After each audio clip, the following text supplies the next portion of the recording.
Hello everyone, in this episode we'll be talking about the Maelstrom and some improvements to help make it a proper competitor to the Hyperion. So for Gallente Minmatar, they mainly specialize in small gang and solo. There's always going to be exceptions. In this particular example, since we're talking about the Maelstrom, it is still used quite often in fleet fights, especially when fit with artillery.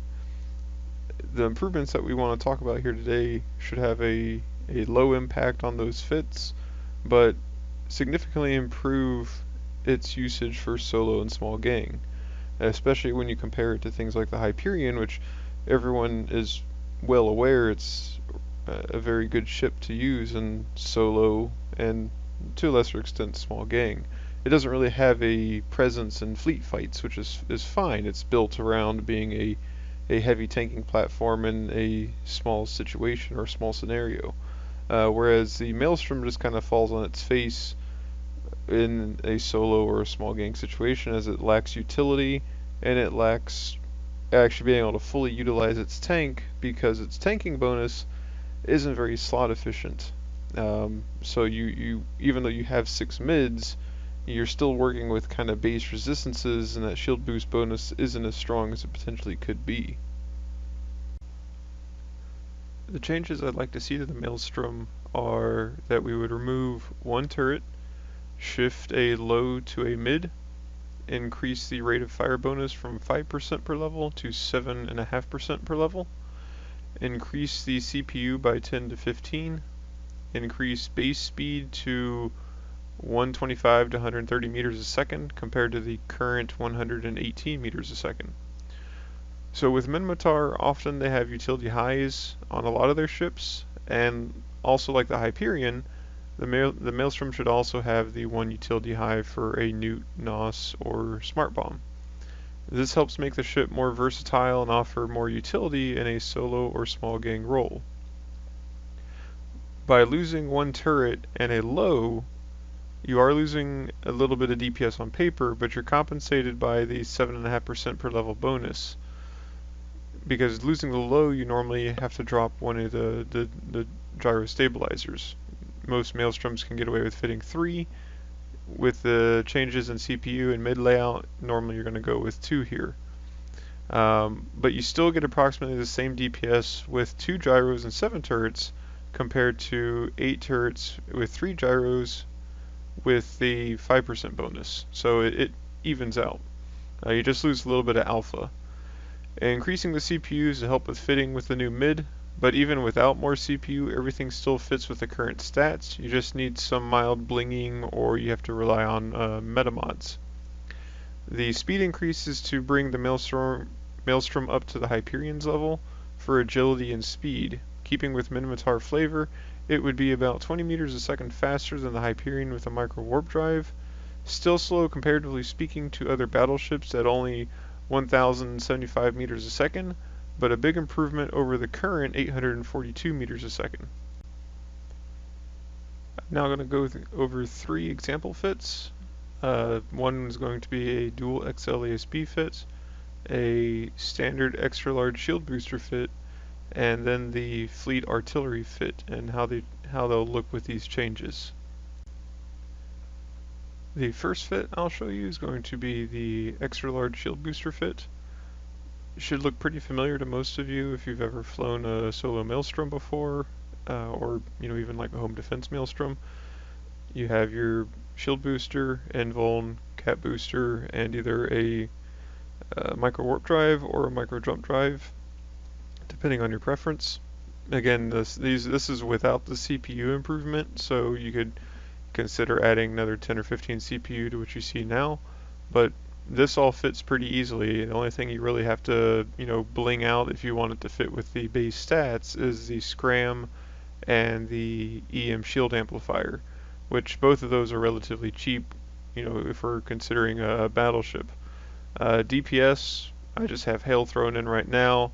You're doing 1,000 just with the guns, and you're doing 158 with the drones for a total of 1,211, which is right where we are right now with the current stats on the Maelstrom. But in this way, you gain the heavy newt and you gain more tank.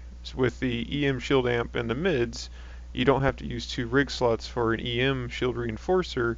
You can then use one of those rig slots for a core defense operational solidifier to gain more tank and fill the EM hole. With this fit with the Pith X type, you're looking at almost a 2000 DPS tank when heated without any implants. This is just with strong blue pill and the 5% hard shell. The next fit is going to be the dual XL ASB fit. Again, should look fairly familiar to those of you who have flown solo or small gang Maelstroms. The difference here is that, again, you have to use a domination module to get CPU in. In this case, I went with a shield boost amp because you're using XL ASBs, so you want to get the most repping power out of these XL ASBs, and you still can retain the shield hardener, or the multi-spec invuln, whatever you want to call it now. And you're not hurting your resistances like you would before if you're going to use a shield boost amplifier with the current fit, because you would lose that invuln. Now your XL ASB can rep up to 2600 hit points with a strong blue pill and hard shell, while also maintaining good resistances. You do have to drop down to 650s on this fit due to fitting, and you have to use the storyline scram because it's really tight on CPU. Again, if we had that extra 10 or 15 CPU, you have a little bit more to work around with. You could, go with a better boost amp, or go with a standard Tech 2 damage control, or maybe try and squeeze in a standard scram, or a better faction scram like Cal Navy or Domination if you wanted to go that route.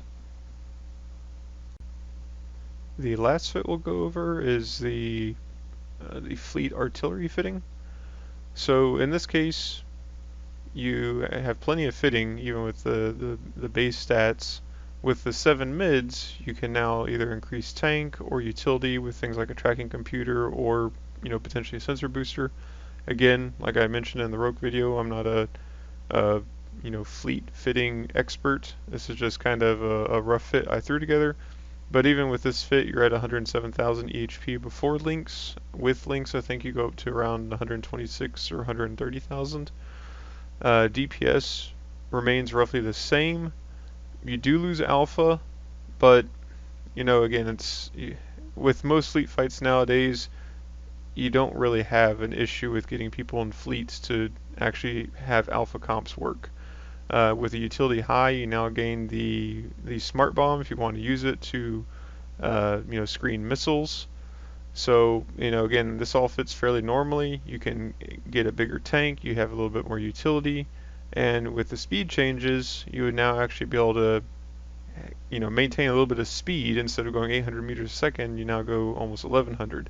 So that gives you a little bit more maneuverability on grid and not be so slow and reacting to things like bombs. And so that kind of goes over the example fits, and I think it gives a good idea on kind of what changes we'd see with what we've changed here. The drones, there's a couple minor things that I'd like to see changed, but I think they also provide some counterbalance to these changes. So the other two issues I have with Maelstrom is its drones and its cap life. But comparing it to the Hyperion gets 125 drone bay, so it can field 5 heavies. Well, it gets 175 total drone bay, but it can field 5 heavies, whereas the Maelstrom can only field 4. But considering that the Hyperion's Gallente and they're kind of the drone race, that makes sense. So I'm not going to really worry about it too much. I would like to see the Maelstrom drone bay go up a little bit, just so it could field 4 heavies plus maybe like 1 set of lights. But again, it's not really a big deal. And then cap life, the Maelstrom has pretty terrible cap life, to be honest. But with most Maelstroms going like with the extra large shield booster, you're going to have a cap booster, so it's going to be able to just chug 3200s and be stable that way, because 3200s are OP on battleships. Or if you're an XL ASB fit, you're normally not going to be needing cap anyway.